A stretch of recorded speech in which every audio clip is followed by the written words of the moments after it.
Hi Tango dancer! Would you like to become more elegant when you are dancing tango? If that's the case, this video is for you. We are going to look at the anatomy of a tango dancer.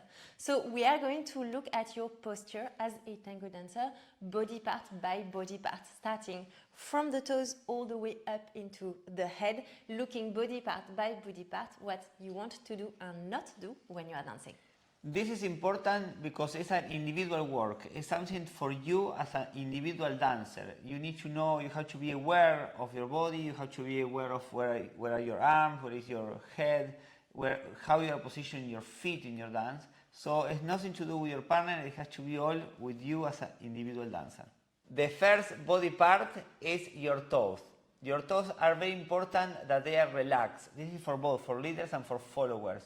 When we are dancing, we cannot contract the toes. If we are kind of contracting the toes like this, it will give a lot of instability in the dance and it's not comfortable. It doesn't feel comfortable in the dance. We find that a lot of dancers, especially when you are in moments where you are a little bit losing your balance, tend to contract the toes. And this is actually doing the opposite of what you are trying to aiming for. It is making you even more unbalanced. So when you are dancing, while you are practicing this, consciously make an effort to think, I need to relax my toes, I need to relax my toes. So relax the toes, the articulations of the toes. Imagine that they are melting into the floor. Yes, open your toes and feel the floor. Feel like grabbing the floor with your toes open. Yes, abarking more space on the floor. Absolutely. The second body part is your ankles. So one thing that we see happen a lot for dancers, especially followers but leaders, this happens for you as well, is to go a little bit on the sides or on the inside with your ankles. This is because we have heels when we are dancing, so we are a little bit less stable, a little bit more fragile. And if you go a little bit to the side with your ankle, you are going to fall. So as dancers, we need to be always in control of where our ankles are and always keep them really in the center. If you feel that you're falling, if you feel wobbly when you are dancing, it might be what is happening. So consciously go back to this idea that you cannot let your ankles fall on the side, in the inside, or on the sides. Yes, and also in the moment on the steps, always keeping the intention on the inner part, yes, because if you start bringing, like Anne say, the weight outside, that will give a lot of instability in the dance. So always when you are dancing with the intention on the inner part of your foot, not falling in, but with the intention inside. Body part number 3 is your knees. Make sure you do not lock your knees. So yes, when we are dancing tango, we want long, straight lines, very elegant, but that does not mean that you have to lock your knees here. You want to add a little bit of breathing, of relaxations to your knees. We are not saying to dance with bent knees. You want to dance with long legs, but not locked knees. You relax the knees, add some breathing, some air in your knee articulation. Yes, and even that in tango the lines are very important. You want to have always the one leg that is a supporting leg, the leg that has a weight that is flexible, that we are not blocking, like I say. But the free leg can be straight. Yeah? When you are going forward or when you are going back, you stretch, but always the supporting leg, one leg is flexible. Body part number 4 is your hips. And what we see is that a lot of dancers, especially at the moment of pivoting, raise the hip.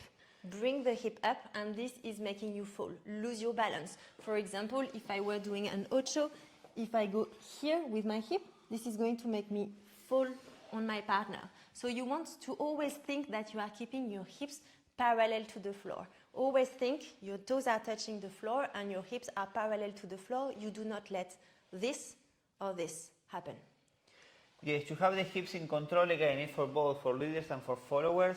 And it's so important to be in control. For example, in one very common place where leaders and followers sometimes they lose the control of the hips is in the apertura, in the side step, because they take the side step and they sit on the hip, bringing the hip out, a little bit like salsa move. So in tango, always you want to keep that control of holding the hips more in the middle instead of going out there. So always inside with the hips. Another moment where you might lose the control of the hip as a follower is when you are doing, for example, a parada. So here we see, if you can extend your leg and give me a parada, we see a lot of ladies fall and sit into their hip. You want to always control, bring the hip forward and parallel to the floor, not letting this happen. Body part number 5 is your ribs. Basically, we want to look at your back and what your ribs are doing.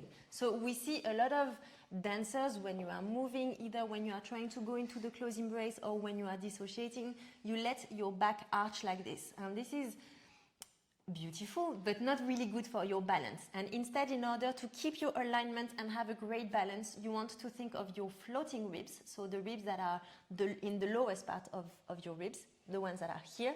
You want to bring them back and a little bit up. This allows you to be really straight. So you don't want to do this.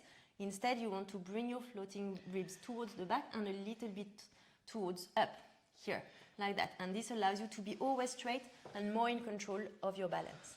So this is also for the leaders, and yeah, when you go into the embrace, you don't want to think of giving the chest because you will create the arc that Anne is saying. So you want to use the floor and push the floor to bring your center forward, but you keep your back. Yes, it's very important to keep dancing with your back, not to go flat forward. If not, that you will stay always with the open back and not arcing the lower back. So not this? Yes. This. Last body part, number 6, is the arms and the shoulders. So basically what we use to go into the embrace. And what we see is that a lot of dancers start with a beautiful, relaxed embrace and then start adding a lot of tension in the dancing.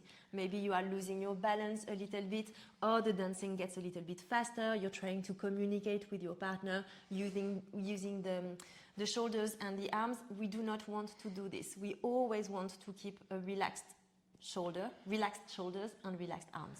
So yeah, when you start tensing the shoulders, you start bringing the shoulders up, and also that's is creating a very uncomfortable embrace.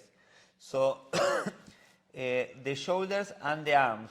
The arms are very important as well, that you are aware of your arms and to keep always your elbows in front of your body. When you are in the tango embrace, as a leader or as a follower, you should be able to see your elbow. If you don't see your elbows, it's because you don't have the right embrace. Yes, you are taking your partner on you. You are inviting your partner to take your space. So keep your space by keeping the elbows in front of your body. Of course, we don't want you to be thinking about all these points where when you are dancing, yes, when you are dancing, Socially. you want to, when you are dancing socially, you want to give the attention to your partner, to the music, to the space. But are things that you as an individual dancer, you have to learn and you have to start applying little by little, because maybe one of these things are not helping you to move forward in your dance. So now we show you with tango music.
Now it's your time.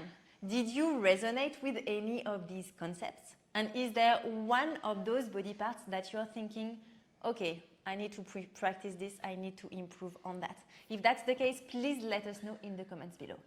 Yes, if you resonate with 2 or 3 of these things, do not try to fix all in one go. Start with one per time. Yeah? So no, little by little, you can start being aware and being more conscious of that part, and then little by little you will improve also the other parts. Absolutely. Individual body awareness is incredibly important as a tango dancer. If you join the Tango Confidence online course, which is our online course all about working on your individual technique and practicing individual exercises in order to build the right muscle memory, then you know how powerful being more conscious of your body, more aware of what is happening inside of your body before you go into the embrace is. So we really want to encourage you to keep practicing this. Now, if this video was helpful, if you like it, make sure you join the Tango Space community so that you can learn more from us. We share with you one weekly video lesson where we help you become a more confident, grounded, musical and relaxed tango dancer. To join us, click on the link below and sign up to the newsletter, and we see you inside. Thank you for watching, and please keep learning and keep sharing your dancing, because the world of tango needs your embrace. Absolutely. Thank you. Ciao. Bye.